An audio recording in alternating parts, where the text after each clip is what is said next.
11 de la mañana con 6 minutos, 11 y 6 minutos. Hace unos cuantos días tuvimos un contacto con Jimena Pérez de la empresa EDIC, que se especializan ellos en todo lo que es el tema tributario. Estuvimos conversando con respecto a lo que era el proceso también de devolución de impuestos, declaraciones, etcétera, etcétera. Y uno de los temas que quedó, podemos decir, ahí como colgando de un hilo, era lo que era la reforma tributaria. ¿Por qué? Porque cuando conversamos, esa presentación de este proyecto de ley todavía no se realizaba. Bueno, eso ya se hizo. Y vamos a conversar precisamente de eso. Le damos la bienvenida. ¿Cómo está, Jimena? Buenos días. Bienvenida a Vox. Hola, buenos días, Vinito. ¿Cómo estás? Muy bien, muy bien. Acá contento de todas las cosas que están pasando en Chile. Sí. Está bastante movido el panorama en el día de hoy, precisamente. Exactamente. Bueno, hablemos entonces de este proyecto de ley. Recordemos que cuando se hace una reforma, ¿cierto? En este caso una reforma tributaria, los pasos legales que tiene que seguir son que el Ejecutivo, en este caso, ¿cierto?, el Presidente de la República, presenta un proyecto al Congreso. El Congreso recibe y pasa por discusiones, ¿cierto?, en la Cámara de Diputados, también en la Cámara de Senadores. Se van aprobando, rechazando, cambiando, modificando, y si pasa por todos los filtros, podemos decir, por todos estos pasos, ya se convertiría en ley. Eso es variable también en cuanto al tiempo, pero lo importante es poder conocer cuál es la propuesta que hace entonces el gobierno respecto de esta reforma tributaria. ¿Cuándo fue la última vez que se hizo una reforma tributaria? La última vez que se hizo una reforma fue, más que reforma, la gran reforma fue la de la presidenta Michelle Bachelet, la 20.780, la ley 20.780 y la ley 20.899. Esa fue una gran reforma. Luego, en febrero del 2020, también tuvimos modificaciones, o también llamadas reformas, que fue la del presidente Sebastián Piñera, que también vino a modificar un poco lo que había pasado con la reforma de la presidenta Michelle Bachelet. Y ahora volvemos a tener otro proyecto de reforma. O sea, si te das cuenta, cada vez que hay un gobierno nuevo, hay reforma tributaria. Claro. ¿Ya? Esta reforma igual tiene muchas modificaciones, deja muchas otras cosas vigentes, pero otras cosas las modifica. Y hay varios puntos importantes que podríamos analizar, tanto desde el punto de vista de las grandes empresas como también de los pequeños contribuyentes y en general de las personas naturales, que son los que trae varias modificaciones. Una de las primeras cosas que creo que podríamos conversar, no sé si te parece, es el tema del impuesto al patrimonio. Ya, perfecto. ¿Qué significa esto? Ya. Recordemos que en el gobierno del presidente Sebastián Piñera se intentó, bueno, no el presidente mismo, pero una bancada intentaron que existiera este impuesto al patrimonio, pues fue rechazado, pero ahora viene en el proyecto de reforma tributaria. ¿Y qué significa? Que se va a pagar impuestos por patrimonios mayores a alrededor de los 5 millones de dólares. ¿Ya? La tasa de impuestos sería del 1%, y en el caso de patrimonios mayores a 15 millones de dólares, la tasa sería de un 1,8%. ¿Ya? Eso quiere decir que, obviamente, los grandes patrimonios van a quedar afectados a este impuesto, tomando en consideración que van a tener derechos a créditos. ¿Ya? Por ejemplo, el crédito del impuesto territorial de las contribuciones, el impuesto a la sobretasa de las contribuciones, y ahora se creó un impuesto nuevo, el proyecto viene con un impuesto nuevo, que es un impuesto diferencial por utilidades acumuladas, que es de un 1,8%, y también se va a tener derecho a ese crédito. La finalidad es evitar la doble tributación. Aunque de todas maneras igual hay que analizar esto con el proyecto de reforma, porque recordemos que el fallecimiento de un causante, de una persona, esta renta o este patrimonio queda afecto también al impuesto a la herencia. Entonces tenemos que ver si va a poder servir de crédito. Según el proyecto, no, pero hay que ver lo que se va a discutir, como tú bien dices, hay que ver recordemos que lo que entra generalmente el proyecto no es lo mismo de lo que sale, ¿ya? Por lo tanto es importante que vayamos viendo el paso a paso. Eso es como un tema importante dentro del proyecto de reforma, ¿ya? Otro tema importante que tiene que ver con las personas, que aquí sí está muy movido, tiene que ver con la posibilidad de que el proyecto de reforma trae, que es la posibilidad de deducir como un gasto los arrendamientos. el pago de arrendamiento. O sea, los arrendatarios van a poder rebajar de su base de impuestos los arriendos, alrededor de 5.400.000 aproximadamente anuales. ¿Ya? ¿Y por qué se plantea este beneficio? Un poco para equiparar lo que significa el beneficio de la rebaja de los intereses por crédito hipotecario. Recordemos que cada propietario de un bien raíz que está pagando un crédito hipotecario puede rebajar de su base los intereses pagados. Entonces, un poco como para equiparar la carga, se creó este nuevo beneficio. ¿Cuál es el problema? ¿Cuál es el punto a discutir?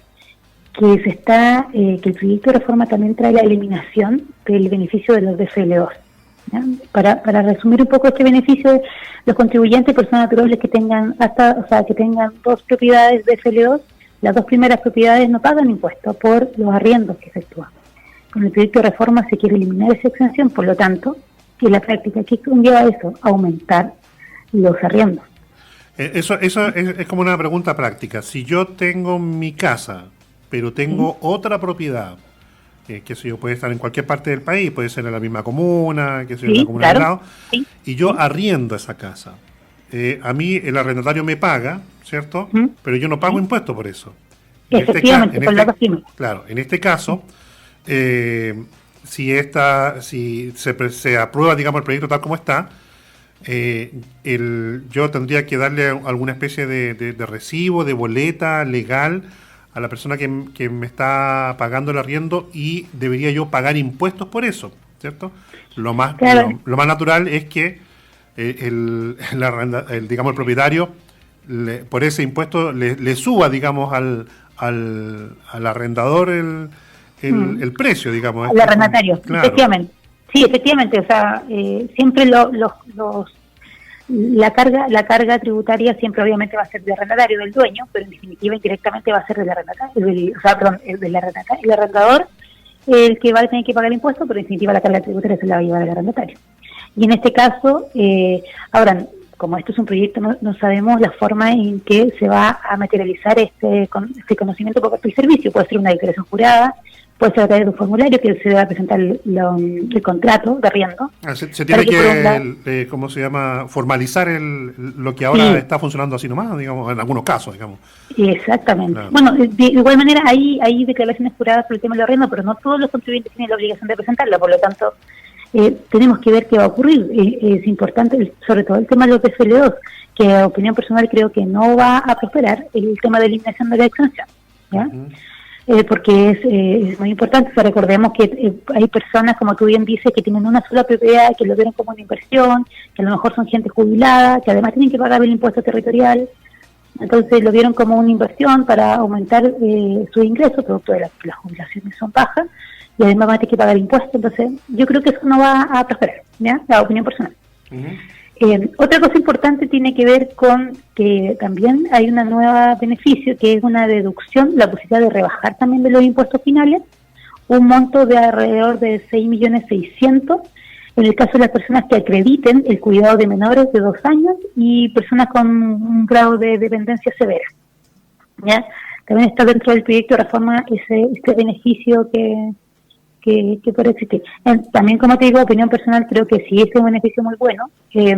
Yo esperaba porque también lo planteé en la Hacienda, que hubiese un beneficio para rebajar la base imponible por gastos médicos de enfermedades terminales. Lamentablemente eso no prosperó, pero de todas maneras igual en algún momento ojalá que eso pueda tomarse en consideración. Podría cambiar, digamos, una vez que está en el Congreso.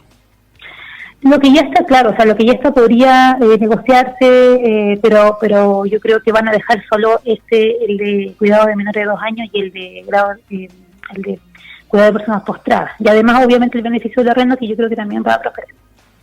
Esos serían como los puntos que más estarían afectando a las personas, digamos, dentro de un nivel de clase media baja. Exacto. Claro. Sí, exacto. Eso serían como a nivel de personas naturales. Ahora, a nivel de empresas, PYME, pequeños contribuyentes, los régimen ProPyme general y ProPyme transparente se van a mantener. Ya no hubo modificación respecto a esto. Lo que sí es que recordemos que por producto de la pandemia, hubo una baja la tasa de impuestos del 25% que deben pagar, en el caso del régimen propio y general, a una tasa del 10%. Y ahora vuelve al 25%. Y el proyecto de reforma tampoco establece volver a rebajar la tasa. Por lo tanto, en estricto rigor, a partir del año comercial 2023, la tasa sería de un 25% para este tipo de contribuyentes, que son las pymes. ¿Ya? Uh-huh. Y lo que cambió fue el régimen general semi-integrado, que es el régimen para grandes empresas. Eso sí se modificó, como yo te hablaba en la entrevista anterior. Recordemos que el impuesto de primera categoría para estas empresas sirve de crédito en el globo complementario. En el caso de este nuevo régimen, se separa el impuesto de primera categoría, no va a servir de crédito para el globo complementario, por tanto va a aumentar el pago de impuestos para estos contribuyentes que son grandes contribuyentes. ¿Ya? Estamos hablando de personas jurídicas con altos patrimonios. Ahora igual hay que ver qué es lo que viene en la reforma. Nosotros el día viernes vimos la minuta que nos entregó el Ministerio, el Ministerio de Hacienda, también vimos una PPT que entregó, pero el proyecto de reforma todavía no lo tenemos en la mano. Se supone que hoy día deberíamos tenerlo. Ya, perfecto. ¿Ya? Uh-huh. Es decir, todavía puede que se agreguen o se quiten algunos elementos que puedan ser, digamos, de interés, digamos, de la comunidad. Sí, más para todo lo que tiene que ver con grandes empresas. Yo creo que para los contribuyentes, personas naturales o contribuyentes pymes, lo que está lo que estamos hablando es, y probablemente se vaya a ser aprobado. Con respecto a ese tema. Uh-huh. Ahora, bueno, el tema de los arriendos sin duda que va a ser, digamos, uno de los más bullados porque afecta, digamos, a una gran cantidad de personas. Pero esto podría eventualmente tener alguna, no sé si reinterpretación o cambio en la misma discusión del proyecto, ¿cierto? Sí, o sea, como te indicaba, lo que entra como proyecto no es lo mismo de lo que sale. Recordemos que probablemente las cámaras no vayan a estar de acuerdo, y como no van a estar de acuerdo, se van a tener que ir a comisiones mixtas, y en esas comisiones mixtas se va a tener que, y además hay que negociar, porque recordemos que toda ley tiene antes una negociación, antes para que se presente y luego una vez que se está discutiendo. Por lo tanto, durante este año vamos a tener noticias y cada vez que vayamos avanzando en los trámites también vamos a ir informando de esta situación para que los clientes y en general los contribuyentes queden claros de lo que se viene. Claro, lo que se quiere evitar también son temas como la evasión, elusión, que son conceptos distintos, ¿no?, del pago de impuestos. ¿Se recaudarían más? O sea, la idea fundamental es recaudar más impuestos para el Estado.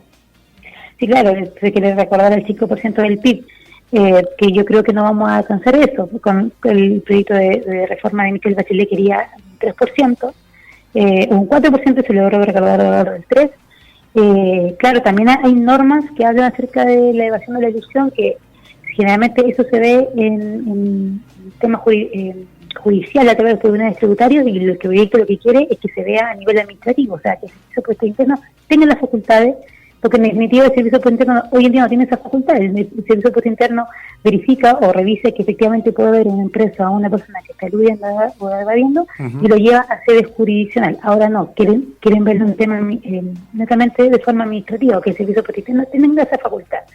Y efectivamente la idea es recaudar la mayor cantidad de impuestos, o recaudar para que las arcas fiscales puedan efectuar o desarrollar el proyecto tan importante del presidente Boric. Ahora, en el caso de ustedes como EDIG, recordemos que estamos conversando con Jimena Pérez, ella es encargada del área tributaria de la empresa EDIG. Ustedes tienen que hacer también, una vez que tengan todos los textos, todos los documentos, ¿cierto?, estudiarlos, interpretarlos, revisarlos. ¿Realizan también capacitación para sus clientes? Sí, efectivamente nosotros tenemos, además de que cada vez que sale una noticia nueva como esta, vamos enviando información y vamos dando nuestra propia opinión. Los asesores acá damos nuestra opinión respecto a la reforma o en diferentes temas. También tenemos, vamos a comenzar con la capacitación a nuestros clientes, cursos que se realizan a través de EDI Capacitaciones, ¿ya? Y también respecto a esto, de lo que viene, de lo que estamos hablando, de cuál es el impacto que va a tener este proyecto de reforma. Como te digo, constantemente estamos capacitando o entregando la información a nuestros clientes para que ellos también se queden tranquilos de que tenemos expertos que estamos hablando del tema, que estamos estudiando el tema, y que ellos también queden claros de lo que se viene. Ahora, la recomendación para las personas respecto, por ejemplo, a aquellos que a lo mejor no se han formalizado, para los que tienen están viendo a lo mejor que van a arrendar alguna propiedad dentro de estos días, la idea es hacer esos negocios, esperar, porque no sabemos cuánto tiempo se va a demorar en estar lista la ley, pero ¿cuáles serían los resguardos que podrían tener las personas cuando van a arrendar una casa? ¿Firmar un contrato ante notario? ¿Hay otras alternativas? ¿Qué se puede hacer? Sí, lo principal es saber, primero, que la reforma tributaria este año se publica sí o sí. O sea, este año sí, porque tiene urgencia, por lo tanto este año tiene que estar lista. Ahora, respecto a los contribuyentes que quieren tomar en arrendamiento, lo más importante es que lo formalicen a través de un contrato, en mi opinión siempre notarial, ya por escritura privada, para que tengan el respaldo, que exijan los recibos de pago, para que puedan acreditar ante el próximo año, o los años que vengan, que efectivamente se va a aplicar la reforma, pueden acreditar el gasto por arrendamiento. ¿Ya? Es importante. Ahora, respecto a las personas que quieren adquirir propiedades, lo importante es saber que lo que se está discutiendo hoy es el proyecto, no la ley misma, por lo tanto, y como opinión personal, yo creo que eso no va a prosperar, que estén como atentos a las noticias, a la información que nosotros podamos entregar o que sus contadores le pueden entregar para que puedan tomar una mejor decisión. ¿Ya? Pero lo importante es que todo siempre sea muy formal, todo siempre se pueda acreditar, y como le digo, contrato de arriendo, comprobantes de pago, yo creo que con eso se van a salvaguardar bastante. Ahora, ¿cuáles son las coordenadas de EDIC para que la gente también pueda, si es que les interesa, por ejemplo, tomar algún servicio con ustedes, hacer consultas, preguntas, para las pymes también que se ven interesados en poder tomar algún servicio de ustedes? Los canales directos son www.edik.cl